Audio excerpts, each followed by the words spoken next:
Entonces, el tema de nuestra clase de cátedra de hoy, infecciones urinarias.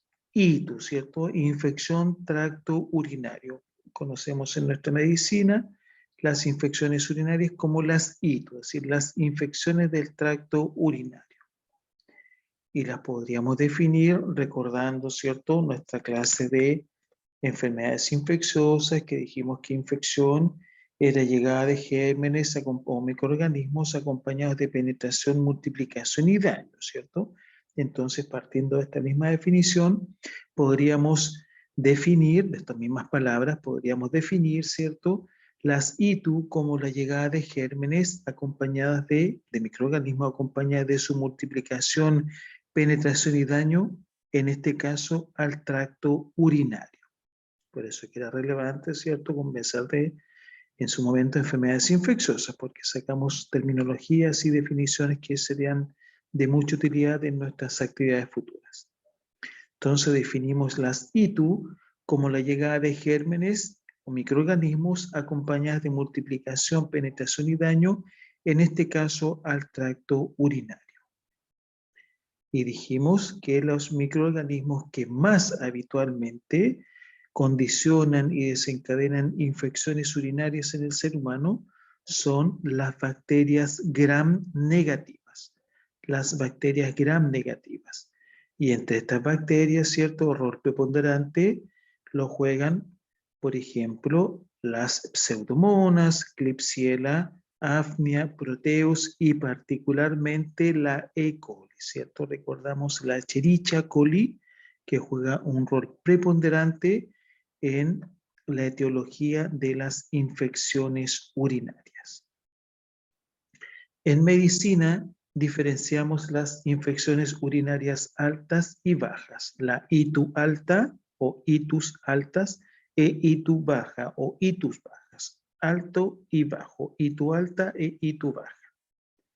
¿Cuál sería el límite anatómico para hablar de alto y bajo, ¿cierto? En medicina, ¿cuál sería en rigor el límite anatómico para hablar de lo alto y lo bajo? El límite anatómico sería el tercio medio del uréter. Si analizamos este gráfico, este dibujo, este esquema, vemos que tenemos acá los riñones, después viene uréter, derecho e izquierdo, vejiga y uretra. Uretra, vejiga, uréteres, riñones. Hacemos una división, ¿cierto?, anátomo-fisiológica e imaginaria del uréter, uréter inferior, uréter medio y uréter superior. Todo lo que esté sobre el tercio medio del uréter lo denominaremos ITU alta. Y sobre el tercio medio del uréter tenemos el tercio superior y el riñón. Y todo lo que esté bajo el tercio medio del uréter, es decir, el mismo tercio medio, el tercio inferior, la vejiga y la uretra, incluimos la próstata en el varón, lo definiremos como ITU baja. Entonces, el límite anatómico entre lo alto urinario y lo bajo urinario, es decir, entre las infecciones urinarias altas y bajas, es el tercio medio del uréter, ¿cierto? El tercio medio del uréter. Así, entre las ITU baja, podemos nombrar la uretritis, infección de la uretra, la cistitis, infección de la vejiga, ureteritis, infección del uréter, y recordamos la pielonefritis, infección del parénquima renal. Y también en el contexto de infecciones del tracto urinario, el absceso renal, ustedes saben la definición de absceso, recordamos, ¿cierto? Colección localizada de pus o un absceso perirenal. Y recordamos la definición de urosepsis, ¿cierto? Una infección generalizada cuyo foco emanará, en este caso, en nuestro ejemplo, ¿cierto?, de la vía urinaria. Y la contaminación, recordamos la contaminación como la llegada de gérmenes sin que hubiere penetración ni daño, recordamos esa definición. Es decir, las ITU pueden ir desde una uretritis hacia una cistitis, seguimos a la ureteritis, llegamos a la pielonefritis y la urosepsis, es decir, vía ascendente. Asciende, ¿cierto? Uretra, vejiga, uréter, riñón, vía ascendente, que hoy por hoy es la vía más aceptada de llegada de gérmenes hacia el tracto urinario. La vía ascendente, ¿cierto? Uretra, vejiga, uréter, riñón, infección la cual se puede, recordamos, diseminar, condicionando con esto una urosepsis. Dijimos, ¿cierto? Bacteriología de las ITU, que las bacterias gram negativas son las que más habitualmente desencadenan en la persona infecciones urinarias, las bacterias gram negativas. Y entre estas bacterias gram negativas, recordamos la E. coli, Klebsiella, Enterobacter, Proteus, entre otros.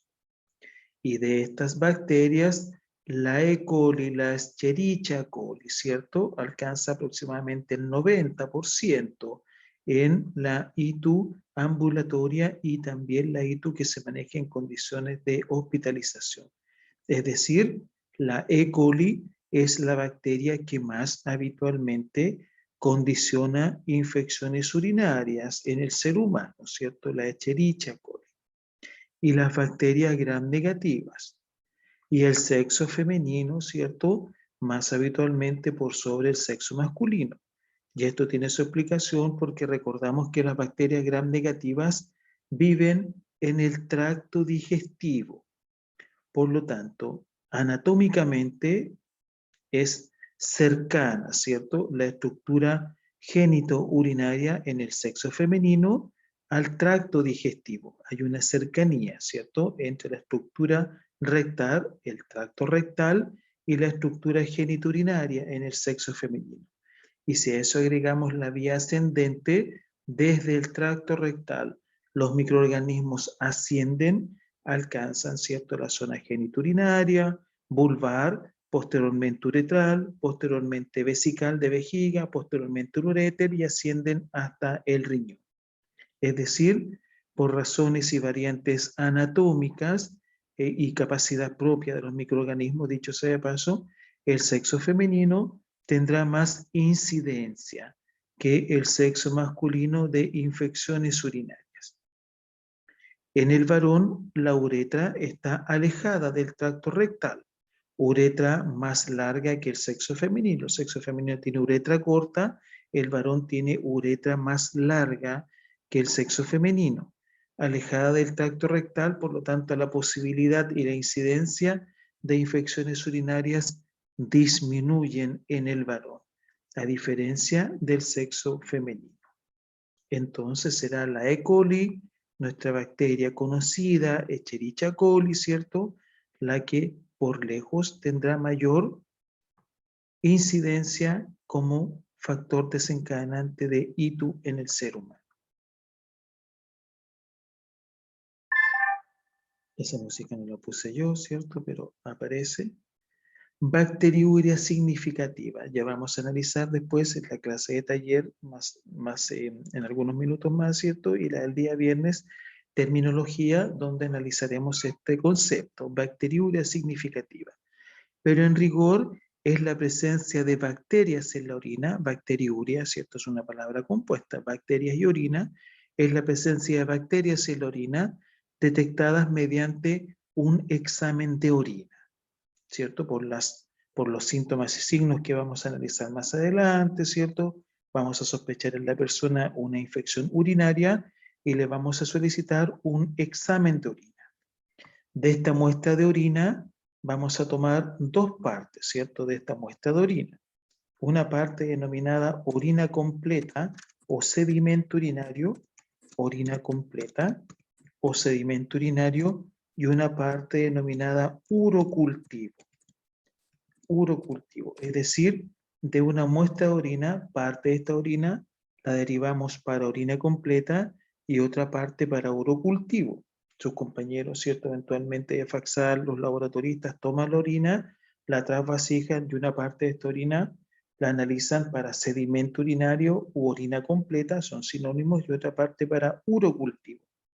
Todos hemos dado en algún momento un examen de orina y recordamos que no nos pasan dos frasquitos, ¿cierto? Nos pasan un solo reservorio donde colocamos nuestra orina, la llevamos al laboratorio y en el laboratorio de esta muestra trasvasijan para dos exámenes de orina, para dos partes, dos componentes del examen de orina. Una parte denominada orina completa o sedimento urinario y otra parte denominada urocultivo. Entonces, la bacteriuria es la detección de bacterias en rigor en la orina, por los síntomas y signos que vamos a analizar más adelante, ¿cierto? Tenemos la sospecha, nuestra hipótesis diagnóstica la estamos analizando desde el punto de vista de una infección urinaria, y para corroborar nuestra hipótesis diagnóstica, medicina basada en la evidencia, recordamos, debemos tomar un examen de orina para corroborar, ratificar nuestra hipótesis diagnóstica. Examen de orina, bacteriuria, presencia de bacterias en la orina. ¿De qué forma podemos tomar la muestra de orina en el paciente? De tres formas, ¿cierto? Por punción vesical, por catéter o sonda vesical y por recolector, reservorio, ¿cierto? O recolector de orina. Todos hemos ido, en algún momento hemos entregado una muestra de orina y recordamos que nos pasa en un reservorio estéril, vamos, ¿cierto? Y entregamos al baño, colocamos nuestra muestra de orina y la entregamos al laboratorio. O en el niño, ¿cierto? Le colocamos un recolector de orina, como una bolsita, ¿cierto? Que le colocamos en la zona del meato urinario, claramente de la uretra, para obtener la muestra, ¿cierto? Lo que denominamos recolector de orina. Sin embargo, recordamos también que la orina la podemos tomar mediante punción vesical, mediante catéter y mediante recolector de orina, ¿cierto? Sobre todo en el niño. Y en el paciente adulto también podemos tomar la orina por punción vesical, catéter vesical o recolector reservorio de orina. ¿Y por qué es importante tener conocimiento de esto? Porque a partir de ahí, la forma en que recolectamos la orina tendrá alta incidencia en el resultado de nuestro examen de orina. ¿Por qué? Porque si tomamos la orina por punción vesical, vamos a tomar la orina directamente de la vejiga. La vejiga, recordemos que es una estructura estéril. Por lo tanto, vamos a tomar la muestra de orina directamente de la bodega de orina, ¿cierto? Del almacén, que es estéril. Por lo tanto, el crecimiento de cualquier microorganismo en un examen de orina tomada por punción vesical será siempre infección. ¿Por qué? Porque la orina de la vejiga es estéril. Por lo tanto, cualquier crecimiento de microorganismos, ¿cierto? En la orina tomada por punción vesical será siempre infección, porque la vejiga es una estructura estéril. Entonces, el desarrollo de cualquier crecimiento bacteriano será siempre infección, porque la orina en la vejiga es estéril. La vejiga es una estructura estéril, ¿cierto? Por lo tanto, la orina que se mantiene, que se almacena en esta vejiga es claramente estéril. Si tomamos la orina por catéter, también obtendremos una orina de muy buena calidad. Si tomamos la orina por catéter, introducimos una sonda, la técnica se la van a enseñar a ustedes, ¿cierto? Después van a manejar la técnica mejor que nosotros, claramente. De hecho, este procedimiento, la punción vesical la hace el médico, ¿cierto? Pero la colocación del catéter la hacen sus colegas y a futuro la harán ustedes, claramente. Introducir el catéter, ¿cierto? O al introducir el catéter también obtenemos una orina de muy buena calidad, porque introducimos el catéter directamente a la vejiga. Obtenemos también una orina de buena calidad. Sin embargo, este mecanismo es un mecanismo de arrastre, ¿cierto? Al introducir el catéter, la sonda, estamos arrastrando igual los microorganismos que puedan estar, por ejemplo, en la uretra. La uretra tiene contacto, recordamos, con el medio externo, por lo tanto, a través de nuestro procedimiento de arrastre, podríamos igual, con nuestra sonda, llevar microorganismos desde la uretra hacia la vejiga, y podríamos también con esto contaminar la orina. Contaminación por arrastre, ¿cierto? Porque al introducir la sonda podríamos arrastrar microorganismos, gérmenes desde la uretra hacia la vejiga. En este caso también recibimos un pipí de muy buena calidad, pero acá el desarrollo de 10.000 UFC, es decir, 10.000 colonias, 10.000 unidades formadoras de colonias por ml de orina, sería indicador de infección urinaria. Si tenemos 20.000, 30.000 unidades formadoras de colonias en una orina que hemos recibido por catéter, es de gran relevancia. Pero consideramos, ¿cierto?, el hecho de que a través del catéter, de la sondita, igual podemos llevar microorganismos, llevar por arrastre microorganismos desde la uretra hacia la vía urinaria. Por lo tanto, la orina que recibimos por catéter vesical tiene una importancia si es que supera las 10.000 unidades formadoras de colonias por ml de orina. Y si tomamos la orina por recolector, ¿cierto?, que es la bolsita, entre comillas, que se adhiere previa higiene y previo aseo de la zona, ¿cierto?, en el niño, un pequeño 4, 5, 7, 8 meses, le colocamos un recolector de orina. O en su defecto en el paciente adulto, que es autovalente, nos pasa en un frasquito, vamos, ¿cierto?, tratamos de no contaminar el reservorio, introducimos nuestra orina, trasvasijamos esa orina, le pasamos, ¿cierto?, la orina al laboratorio y de esa orina toman, recordamos, trasvasijan para 2 exámenes, ¿cierto? Esta orina, si bien es cierto, es de calidad, si respetamos todas las indicaciones de no contaminar, igual tiene, ¿cierto?, la posibilidad de contaminarse, sobre todo si el niño tiene recolector. Si no respetamos las normas que más adelante definiremos, ¿cierto?, la posibilidad es altísima que esta orina se contamine. Por lo tanto, consideramos 100.000 unidades formadoras de colonias por ml de orina en una orina recibida por recolector o por reservorio en el adulto como indicador de infección urinaria. Es decir, tendrá gran impacto en nuestros resultados la forma en que obtuvimos la muestra de orina, si es por punción vesical, por catéter o por reservorio o recolector de orina. Si la orina la obtuvimos por punción vesical, el crecimiento de cualquier bacteria será infección. ¿Por qué? Porque la vejiga es estéril, ¿cierto? Es decir, tomamos la orina directamente, ¿cierto?, de la vejiga, que es una estructura estéril. Hacemos la punción, ¿cierto?, directamente de una estructura estéril. Por catéter también es una muestra de muy buena calidad. Sin embargo, al arrastrar la sonda, ¿cierto?, la que se introduce, arrastrar la sonda, el catéter, podemos llevar microorganismos por arrastre desde la zona uretral hacia la vejiga, ¿cierto? Y podríamos contaminar la orina. Por ende, una orina tomada por catéter tiene, ¿cierto?, cierta significancia si es que sobrepasa las 10.000 unidades formadoras de colonia en esta orina.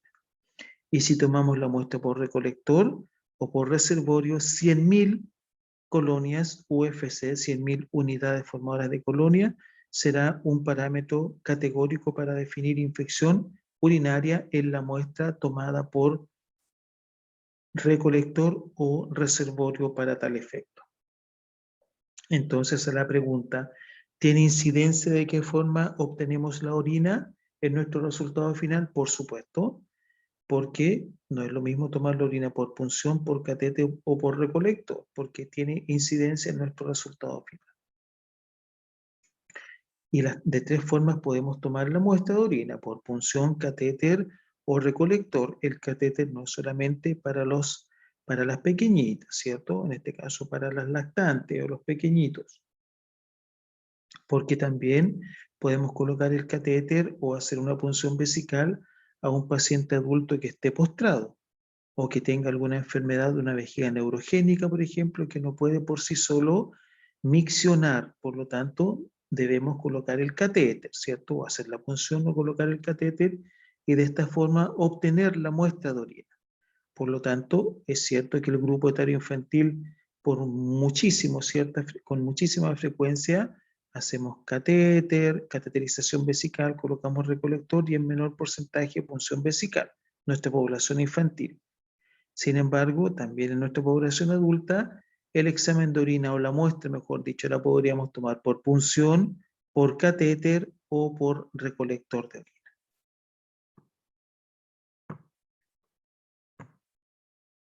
Acá vemos, ¿cierto? Eventualmente están aseando la zona uretral para introducir el catéter, ¿cierto? En el varón con menor porcentaje, una punción vesical. Colocamos directamente, ¿cierto? Tomamos directamente la muestra desde el reservorio que es la vejiga. Por lo tanto, el desarrollo de cualquier, eventualmente, bacteria en la orina tomada por punción será siempre infección. Y vemos que acá tiene una bolsita, ¿cierto? En el fondo que es un recolector de orina.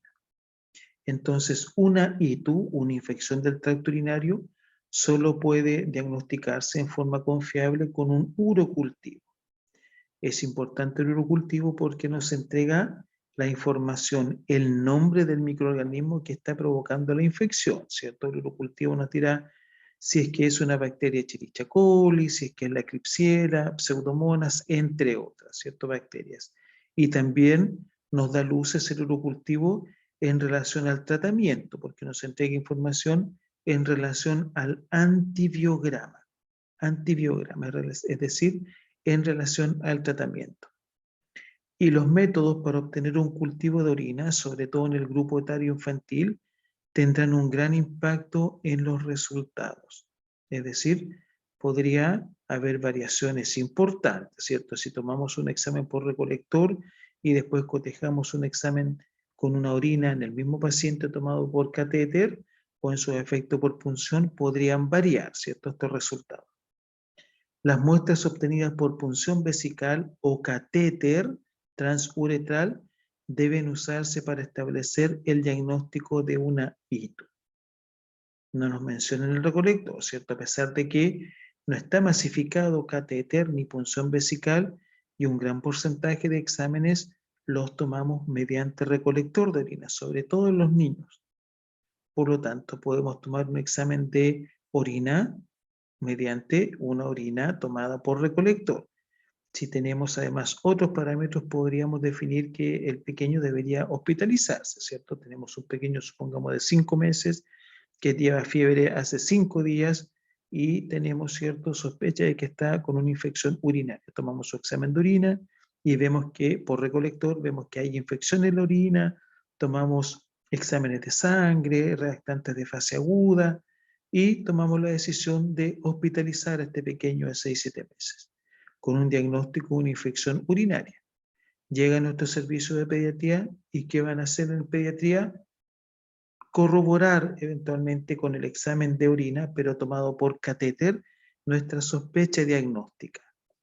Lo van a corroborar, ¿cierto? Porque dijimos que las muestras obtenidas por punción o catéter se usan para establecer en forma fehaciente el diagnóstico de una infección del tracto urinario.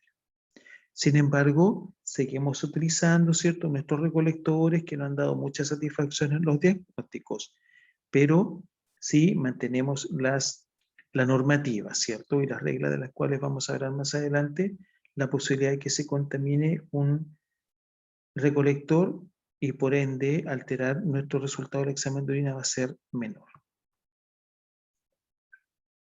¿Y por qué es importante recordar todo esto, cierto?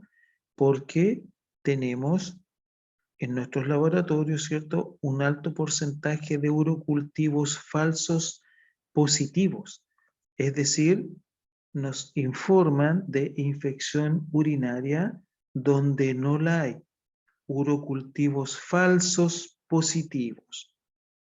Orinas contaminadas, recolector de orina colocado más de 30 minutos, el uso de desinfectantes contaminados, contaminación en el laboratorio, también se puede haber contaminado la muestra en el laboratorio, o demora en el envío de la muestra al laboratorio.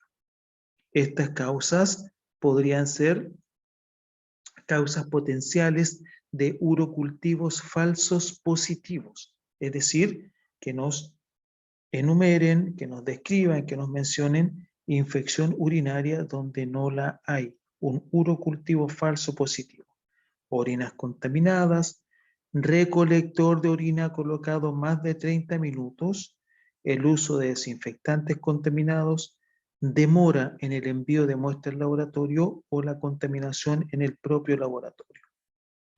De todos estos criterios, por lejos, el recolector colocado más de 30 minutos es la principal causa de urocultivos falsos positivos.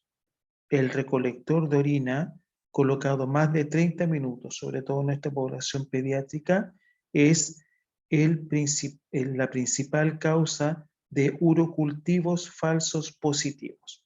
El recolector de orina colocado más de 30 minutos. Por lo tanto, es muy relevante que ustedes en su actividad profesional, ¿cierto? El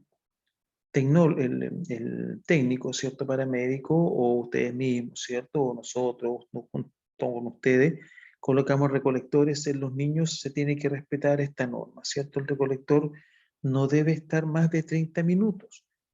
Se cambia cada media hora porque si no se contamina.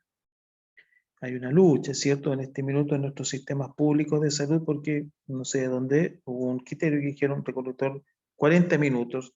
A los 40 minutos el recolector ya está contaminado, por lo tanto 30 minutos, ¿cierto? Recolector, perdón, colocado más de 30 minutos es la principal causa de urocultivos falsos positivos.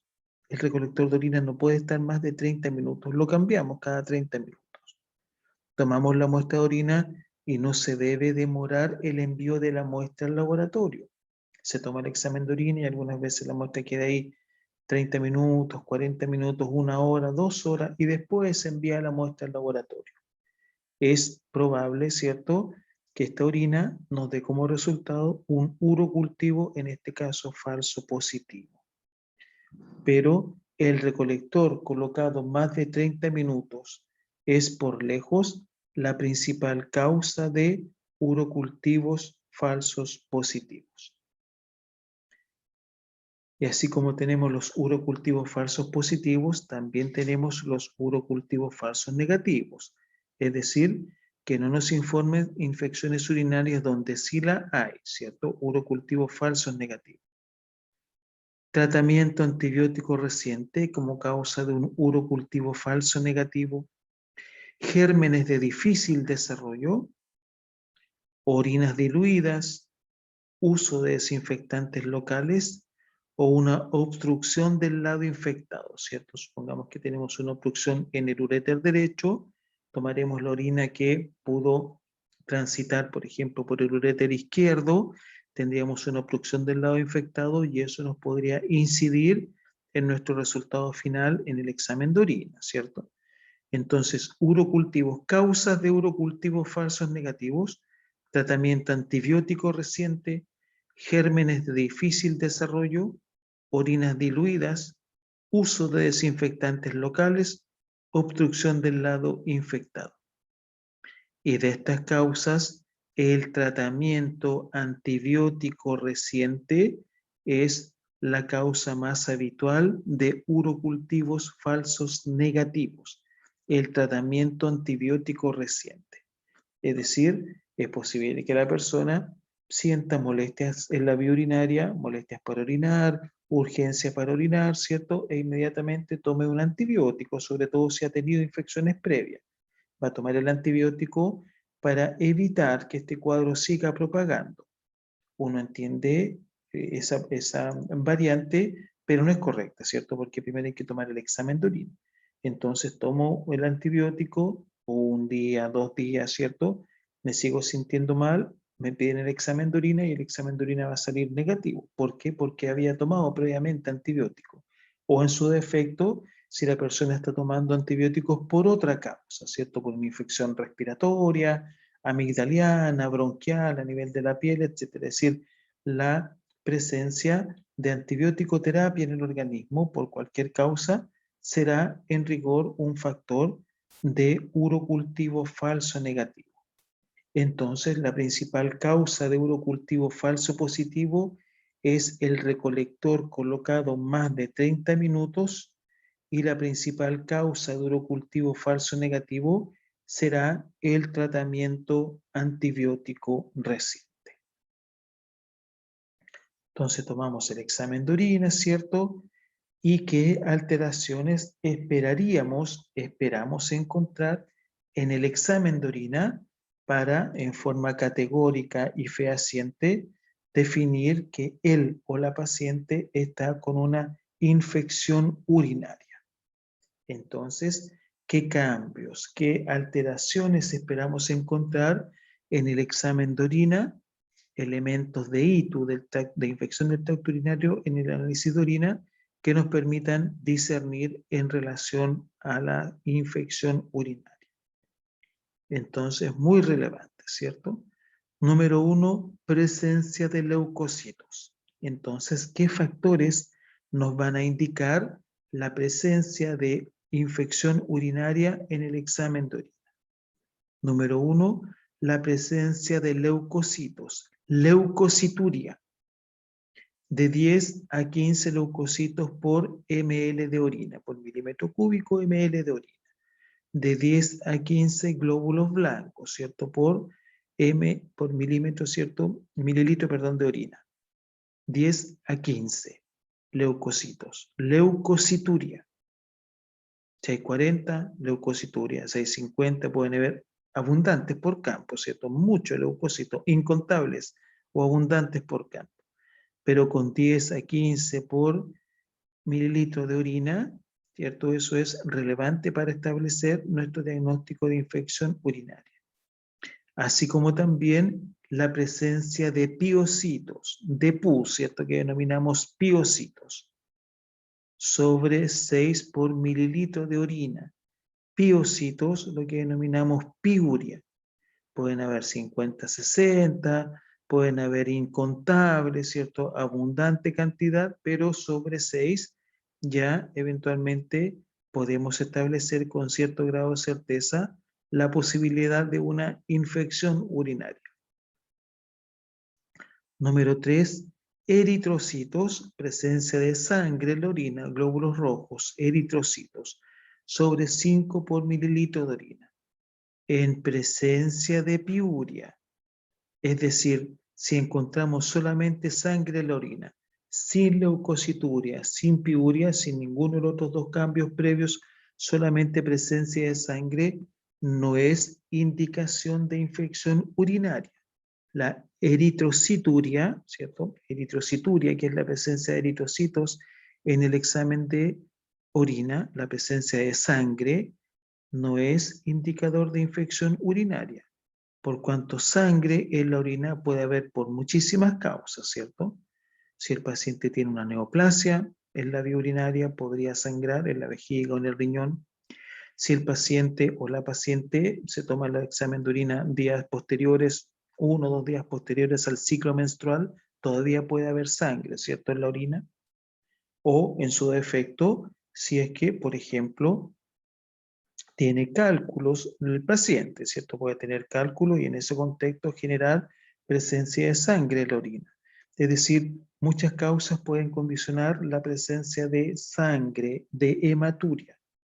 Pero si encontramos eritrocitos sobre 5 por mililitro de orina en presencia de algunos de los otros dos hallazgos, podría ser considerado como un elemento de ITU, si es que va asociado a algunos de los otros dos elementos, leucocituria o piuria. Pero la sola presencia de glóbulos rojos de sangre en la orina no es en rigor indicador de infección urinaria, porque, como los estamos analizando, la presencia de sangre en la orina también podría ser por otras causas, ¿cierto? Esta presencia de sangre. Bacteriuria, la presencia de bacterias, ¿cierto? En la orina, cualquier bacteria que haya puede ser potencial causa de infección urinaria, ¿cierto? Bacteriuria. Pero debemos tener precaución y recordar cómo obtuvimos la muestra de orina. Si es que esta muestra de orina se obtuvo por, recordamos, punción vesical, el crecimiento de cualquier bacteria será infección. Por lo tanto, si la orina la obtuvimos por punción vesical, el crecimiento de cualquier bacteria será infección. Si esta orina la obtuvimos, ¿cierto?, por catéter, recordamos, por catéter, por sonda, podría eventualmente considerarse, recordamos el recuento de bacterias, 10.000, ¿cierto? Recordamos 10.000 UFC, 10.000 unidades formadoras de colonia. Y si es que la orina fue tomada por recolector, reservorio o recolector, consideramos, recordamos, 100.000 unidades formadoras de colonias a una bacteriuria, ¿cierto? Bacteriuria significativa, recordamos. Entonces, la presencia de bacterias también será un elemento de hito en el examen de orina a analizar, pero recordamos, ¿cierto?, que la presencia de bacterias también podría deberse a una contaminación. Por eso que hay que tener precaución y cotejar el examen de orina, ¿cierto?, las alteraciones que podamos observar en el examen de orina también, no tan solo quedarnos con la presencia de bacterias. Nitritos positivos, ¿cierto? Descartar falsos negativos, pero tendremos nitritos como todo proceso inflamatorio. Proteinuria, interesante, la presencia de proteína en la orina tampoco es indicador de infección urinaria. Una proteinuria, presencia de proteínas en la orina, tampoco es indicador per se, por sí solo, ¿cierto?, de infección urinaria. Si es que hay proteínas en la orina, proteinuria, en conjunto con las otras alteraciones que ya enunciábamos, leucocituria y piuria, y si es que hay bacterias, ¿cierto?, más de 100.000 en la orina tomada por recolector o 10.000 en la orina tomada por sonda, o bacterias, el crecimiento de cualquier bacteria en la orina tomada por punción, más proteinuria, sí podríamos sospechar, ¿cierto? Pero la sola presencia de proteinuria no es indicador de infección urinaria. Vamos a analizar, ¿cierto?, más adelante la clase de síndrome nefrótico y ahí vamos a ver que hay presencia de proteína en la orina, proteinuria, ¿cierto? Pero eso no es indicador de infección. La sola presencia de proteína en la orina no es indicador de infección. Proteinuria positiva, pero en presencia de otros hallazgos. Y muy interesante es la presencia de cilindros biocitarios, lo que denominamos cilindruria. Cilindros biocitarios, lo que denominamos cilindruria. Si llegamos a encontrar cilindros en el examen de orina, cilindros leucocitarios o piocitarios, cilindros leucocitarios o piocitarios, será un indicador de infección urinaria. Pero además agregamos un indicador, un hallazgo, ¿cierto?, de infección urinaria alta. La presencia de cilindros leucocitarios, de cilindros piocitarios, es una ITU alta. Si encontramos cilindros, cilindruria en el examen de orina, vamos a, con cierto grado de certeza, determinar que estos cilindros, cilindros piocitarios o leucocitarios, obedecen a una ITU alta a nivel del riñón. ¿Por qué? Porque recordamos, ¿cierto? Si es que llega una bacteria al parénquima renal por vía ascendente, una Escherichia coli, ¿cierto? Por vía ascendente, ingresa por la uretra, llega a la vejiga, después sube por la uretra, llega al riñón. Es una noxa, recordamos, ¿cierto? Esta noxa va a generar una respuesta inflamatoria a nivel del riñón, del parénquima renal. Recordamos de inflamación fase inmediata, fase temprana, fase tardía, formación de exudado celular. Y este exudado celular, condicionado por bacterias, la noxa bacteriana, puede ser, recordamos, purulento, pus. Es decir, llega la bacteria y nos produce, nos condiciona, nos desencadena un proceso inflamatorio con formación de exudado purulento a nivel renal. Este exudado purulento comienza a descender del riñón, ¿cierto? Comienza esta pus y adquiere la pus la forma de los cilindros, de los túbulos renales, ¿cierto? Contorneados los túbulos renales, de los túbulos renales y en menor porcentaje, ¿cierto? En menor medida de las cálices renales. Es decir, esta pus adquiere la forma cilíndrico-piramidal en el fondo o cilíndrica de las estructuras anatómicas del riñón, particularmente de los túbulos renales, de los túbulos contorneados renales. Por lo tanto, esta pus adquiere esta forma cilíndrica, sale del riñón con esta forma, como que la pus se amolda a la forma cilíndrica, llega al uréter, llega a la vejiga y lo eliminamos, ¿cierto? Y vamos a orinar, y en la orina vamos a eliminar esta pus con forma de cilindro, en rigor, que se formó en el riñón, ¿cierto? Ahí fue en el riñón donde la pus adquirió la forma cilíndrica. Por lo tanto, el hallazgo de cilindros piocitarios, de cilindros leucocitarios en el examen de orina es un factor, ¿cierto?, categórico de infección urinaria, sobre todo de infección urinaria alta, porque significa que ese cilindro, que esa pus estaba localizada en el riñón y desde el riñón descendió con esa forma cilíndrica y lo eliminamos posteriormente al medio externo. A la pregunta si podríamos solamente viendo el examen de orina definir si es que es una ITU alta o una ITU baja, solamente viendo el examen de orina, sin ningún otro antecedente, nuestra respuesta sería sí, por la presencia de cilindros, ¿cierto? Si logramos detectar la presencia de cilindros en el examen de orina, vamos a, en forma categórica, decir que esta infección o esta pus proviene del riñón, es decir, una ITU alta, una pielonefritis. Entonces, estos elementos de ITU en el examen de orina son de mucha relevancia, ¿cierto? Leucocituria 10 a 15, piocitos sobre 6, eritrocitos sobre 5, en presencia de otros hallazgos, de otras alteraciones, perdón, como la leucocituria y la piuria, los piocitos, bacterias, pero recordar que también puede ser contaminación. Relevante información es saber cómo se obtuvo el examen de orina, si es por recolector, sonda o punción. Nitritos, pero observar la posibilidad de un falso negativo. Proteinuria, presencia de proteína en la orina, sobre todo ante la ausencia de otros hallazgos. La sola presencia de proteína en la orina no es indicador de infección, debemos buscar otras enfermedades. Y los cilindros piocitarios, recordamos, ¿cierto?, que se forman en el parénquima del riñón. Corresponden a una evidencia de ITU alta. Entonces, clínicamente, ¿cómo diferenciamos? Yo no puse ese ruidito, lo puso mi hijo, ¿cierto? ¿Cómo diferenciamos una ITU alta de una ITU baja desde el punto de vista clínico? Vamos a analizar después en nuestra clase de taller las manifestaciones más relevantes de la ITU baja y la ITU alta, ¿cierto?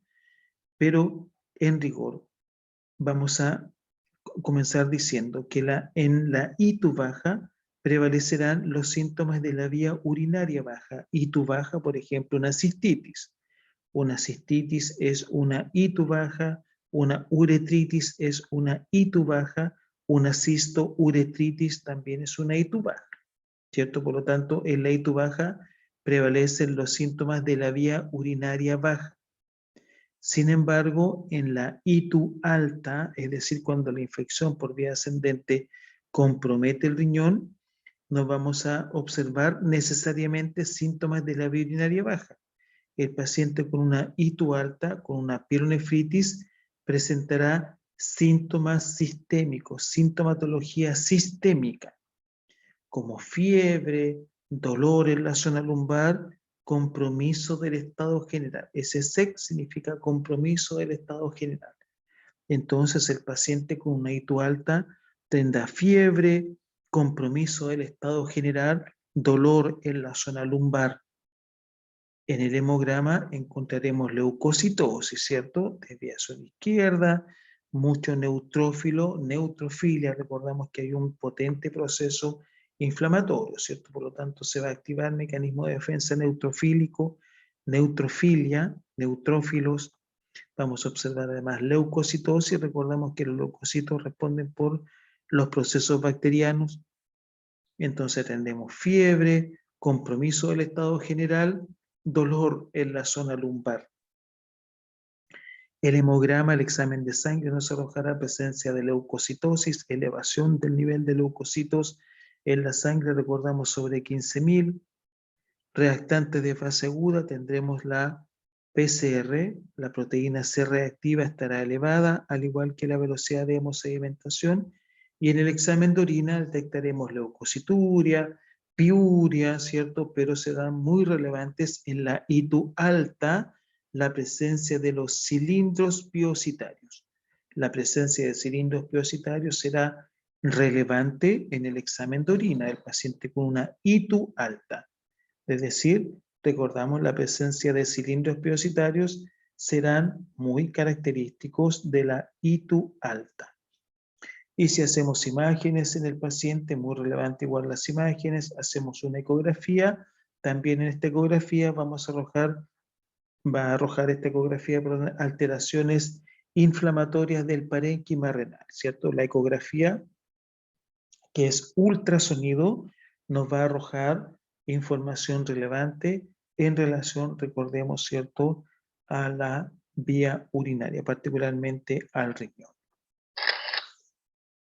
Y muy importante también un examen denominado cintigrama renal estático, ¿cierto? El cintigrama renal estático o estudio con el ácido dimercapto succínico. Yo le voy a escribir el nombre, ¿cierto? Para eventualmente que ustedes lo tengan, que se denomina ese examen DMSA.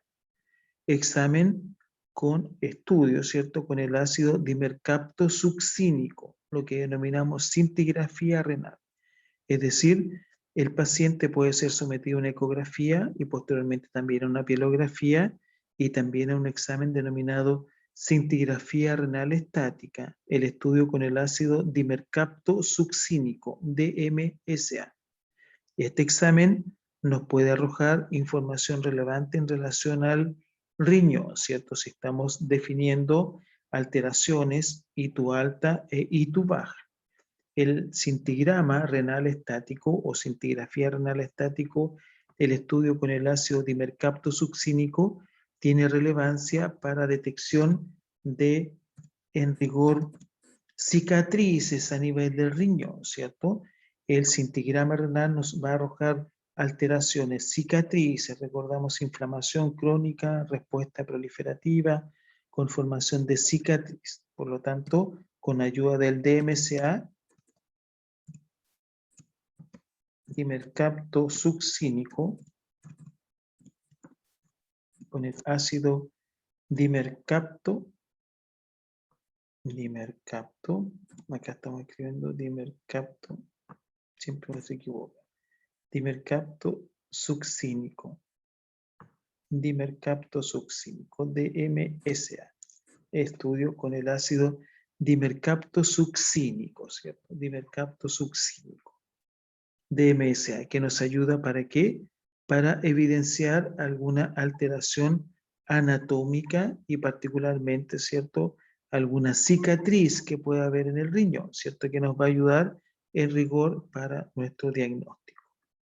Entonces, ITU alta versus ITU baja, vamos a seguir después en taller conversando estas diferencias. Pero en la ITU alta prevalecen los síntomas sistémicos. Si alguno ha tenido, ¿cierto?, una pielonefritis o una ITU alta, puede dar fe de ello, ¿cierto?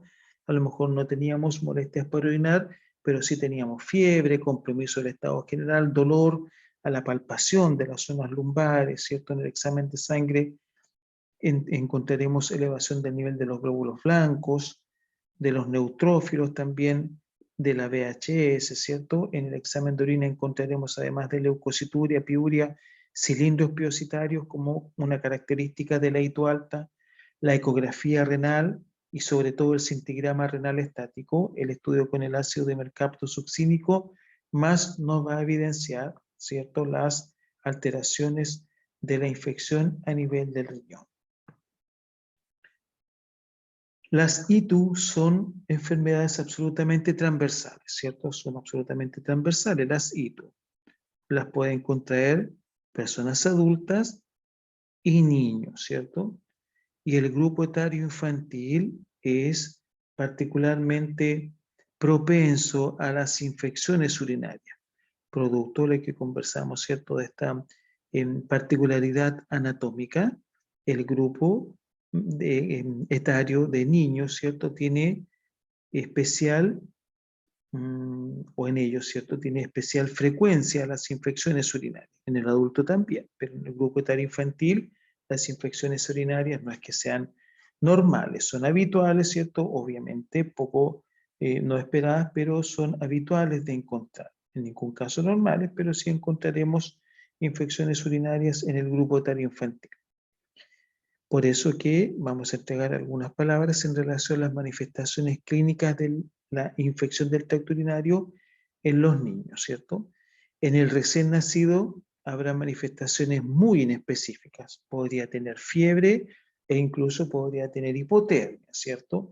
Rechazo alimentario, podría en algún momento esta fiebre condicionar, ¿cierto?, que tenga cierto grado de cianosis, podría tener signología de sepsis, fiebre alta, recordamos, ¿cierto? Aumento de la frecuencia respiratoria, la frecuencia cardíaca, los glóbulos blancos, en el examen de sangre.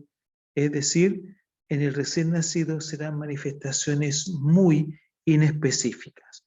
Hipertermia, hipotermia, cianosis, rechazo alimentario.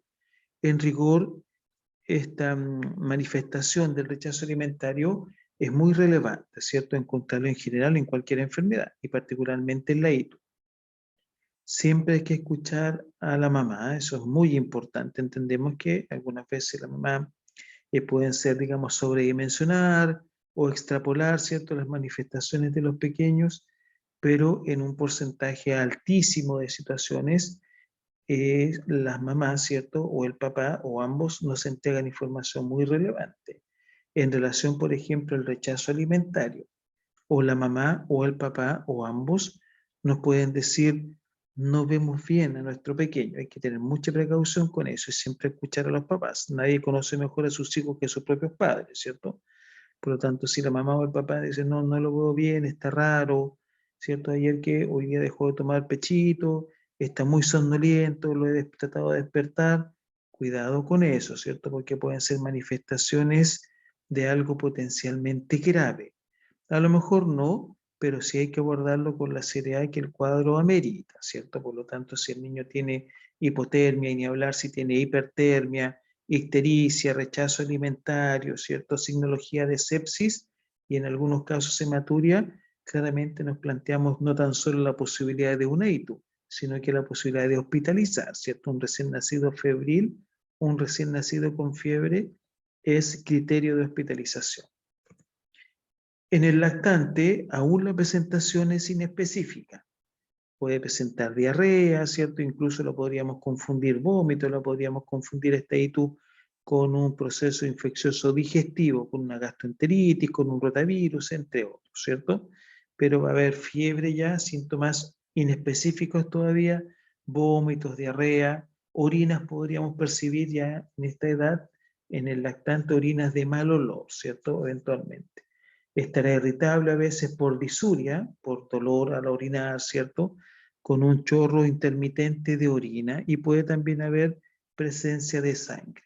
La poliaquiuria es en rigor aumentar la micción, aumentar la orina en las noches, poliaquiuria, muchas veces y en la noche. Entonces en el lactante aún será inespecífica las manifestaciones clínicas, pero van a prevalecer la fiebre, diarrea, dolor abdominal, vómito, lo que podría enmascarar, ¿cierto? No, si el paciente presenta diarrea y vómito, nos vamos a inclinar a sospechar un cuadro digestivo, ¿cierto? Pero no olvidar que también puede ser un proceso urinario. Ya en el niño mayor, o el niño mayor, mejor dicho, nos va a manifestar claramente, ¿cierto?, manifestaciones en rigor a la esfera urogenital. Nos puede decir el niño mayor que le molesta, que le duele, que le arde, que le pica, ¿cierto?, a nivel de la zona urinaria, por lo tanto ya podría manifestarnos o presentar manifestaciones referidas a la esfera urogenital. Podríamos observar fiebre, compromiso del estado general también, ¿cierto? Dolor a la palpación de la zona lumbar, porque al percutir la zona lumbar, si está el parénquima inflamado, ¿cierto? Claramente va a percibir el paciente como dolor, ¿cierto? Una percusión que será dolorosa. Disuria, dolor al orinar. La disuria es dolor miccional, dolor al orinar, dolor a la micción. Orinas de mal olor puede haber, ¿cierto? Presencia de sangre también y no retención, no puede retener la orina, ¿cierto? Enuresis, no puede retener la orina.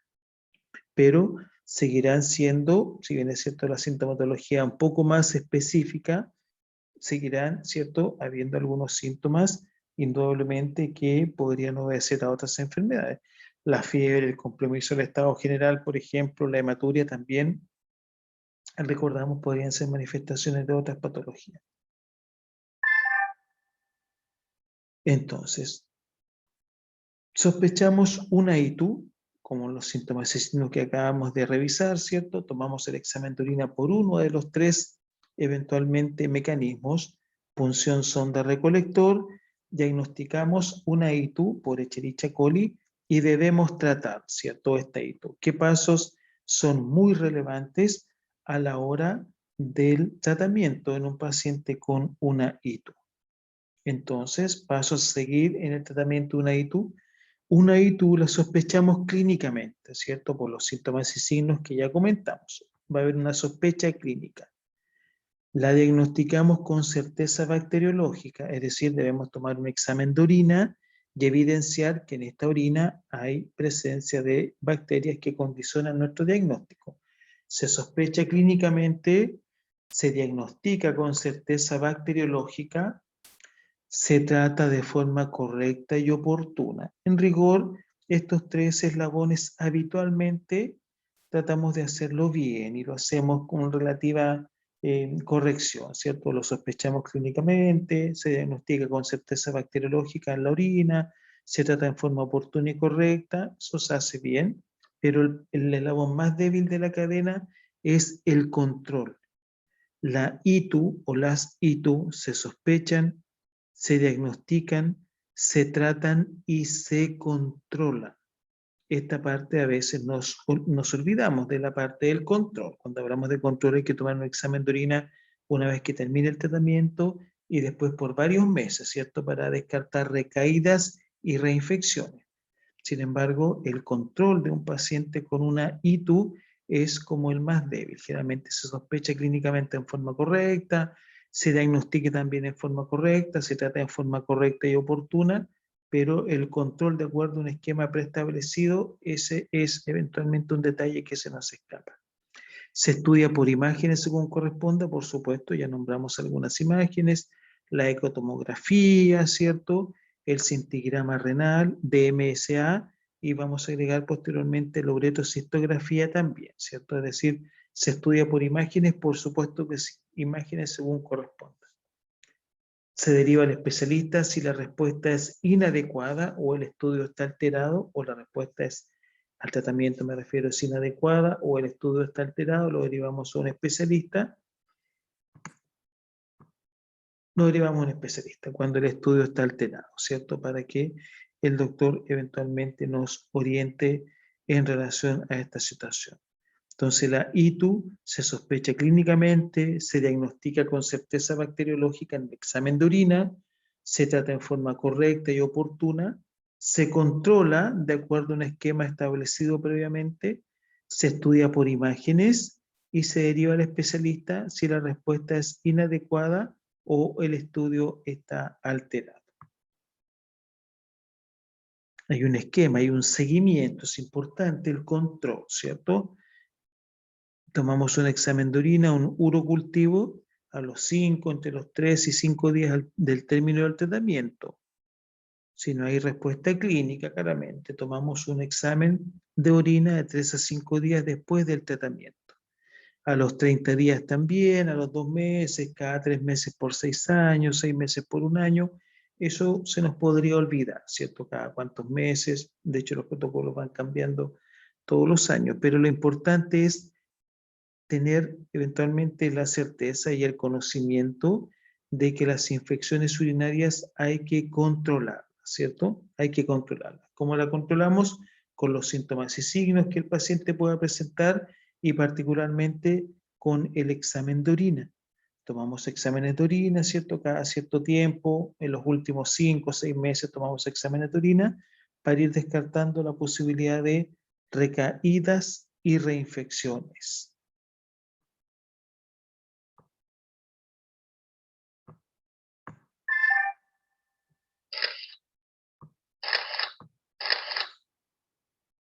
Entonces, ¿qué preguntas tenemos ante una ITU, ¿cierto? Una infección tracto urinario, y qué imágenes van a ser particularmente útiles en el diagnóstico de una ITU.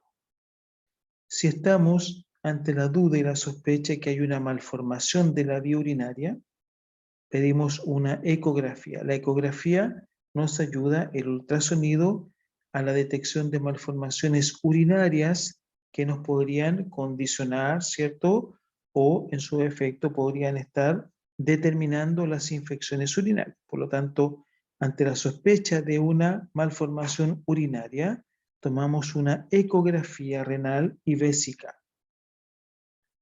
Si tenemos la sospecha de un reflujo vesíco-ureteral, pero voy a explicar de qué se trata eso, este cuadro, ¿cierto? Tomamos una uretrocistografía, reflujo vesíco-ureteral, es decir, la orina se devuelve, entre comillas, o refluye desde la vejiga hacia el uréter, reflujo vesíco-ureteral. Pero también la orina podría, ¿cierto?, refluir desde la vejiga hacia la uretra, reflujo vesíco-uretral. Recordamos que la vejiga es estéril, la orina que se encuentra al interior de la vejiga es absolutamente estéril. Esta vejiga, ¿cierto?, expulsa la orina hacia la uretra, pero por circunstancias, ¿cierto?, que hay que en su momento determinar, podría esta orina que pasa a la uretra refluir de vuelta hacia la vejiga, un reflujo de la vejiga a la uretra. O en su efecto, parte de esa orina podría refluir desde la vejiga hacia el uréter, desde el reflujo, desde la vejiga, perdón, hacia la uretra o desde la vejiga hacia el uréter. Reflujo vesíco-ureteral o reflujo vesíco-uretral. ¿Y por qué tiene relevancia? Porque el reflujo podría ser de la vejiga al uréter o de la vejiga a la uretra, podría ser una causa determinante de estas infecciones urinarias que se presentan en forma periódica en algunos pacientes, sobre todo los niños. Entonces, el reflujo es que la orina, entre comillas, se devuelve desde la vejiga al uréter o de la vejiga a la uretra y de la uretra a la vejiga, ¿cierto? Refluye la orina. Recordamos que la vejiga es una estructura estéril, pero la uretra no. Cuando pasa la orina a la uretra, se contamina porque la uretra tiene contacto con el medio externo. Por lo tanto, pasa la orina a la uretra, no logra eliminarse esta orina, se devuelve, ¿cierto?, entre comillas, de la uretra hacia la vejiga, pero se devuelve contaminada porque se contaminó en la uretra. De ahí que es muy importante recordar que el hábito de aguantar la orina no es un buen hábito, ¿cierto? Algunas veces uno aguanta así la orina hasta el último, no es un buen hábito porque, y menos tampoco es un buen hábito jugar con el músculo, ¿cierto? Algunas veces retenemos la orina, soltamos, retenemos la orina, soltamos la orina. No es correcto porque eventualmente eso podría condicionar infecciones urinarias. La orina sale de la vejiga estéril, pasa a la uretra donde se contamina, la orina se contamina en la uretra. Parte de esta orina se elimina, pero parte de esta orina refluye o se devuelve, en otras palabras, de la uretra hacia la vejiga. Y al refluir nuevamente de la uretra hacia la vejiga, ingresa orina contaminada a la vejiga. Y esto condiciona, ¿cierto?, el desarrollo también de infecciones urinarias. Entonces, para el estudio de un reflujo vesíco-ureteral de la vejiga al uréter o vesíco-uretral de la vejiga a la uretra, el examen de certeza es la uretrocistografía, es decir, se coloca un medio de contraste, ¿cierto? Se coloca un contraste y este contraste simula el movimiento de la orina y va a pasar, ¿cierto?, por eventualmente las diferentes estructuras que componen el sistema urinario, riñón, después riñón al uréter, del uréter a la vejiga, y si es que se detecta en este examen que de la vejiga refluye al uréter o de la vejiga pasa a la uretra y de la uretra refluye posteriormente a la vejiga, este reflujo se trata, ¿cierto? Se diagnostica con ayuda de la uretrocistografía pero hay que tratar este reflujo porque podría ser la causa que una persona, y sobre todo, ¿cierto?, en el grupo etario infantil, condicione y desarrolle en forma muy frecuente, infecciones urinarias. Y el estudio con el ácido dimercapto succínico, DMSA, scintigrafía renal estática, recordamos el DMSA, que es para detección de daño renal, ¿cierto? Una pielonefritis aguda, es decir, un proceso inflamatorio a nivel del riñón, una pielonefritis, o también nos ayuda el estudio con el ácido dimercapto succínico a determinar el daño renal, ¿cierto? Si hubo una pielonefritis previa, puede quedar dañado el riñón, recordamos, una cicatriz, ¿cierto? Eventualmente, y esta cicatriz se detecta con el examen denominado scintigrafía renal estática o estudio con el ácido dimercapto succínico. Entonces, ¿qué imágenes nos van a ayudar para el diagnóstico de una ITU? En caso que tengamos sospecha de una malformación urinaria, pedimos ultrasonido, ecografía renal de riñones y vesical de vejiga. Si la sospecha es un reflujo vesíco-ureteral o reflujo vesíco-ureteral, se introduce un contraste y se toman imágenes, ¿cierto? Lo que denominamos uretrocistografía. Y en caso que estemos en la duda de un daño renal, ¿cierto? O una sospecha de una ITU alta, recordemos ITU alta, pielonefritis aguda, pero particularmente la sospecha de un daño renal, se solicita el examen DMSA, scintigrafía renal estática o estudio, recordamos, con el ácido dimercapto succínico.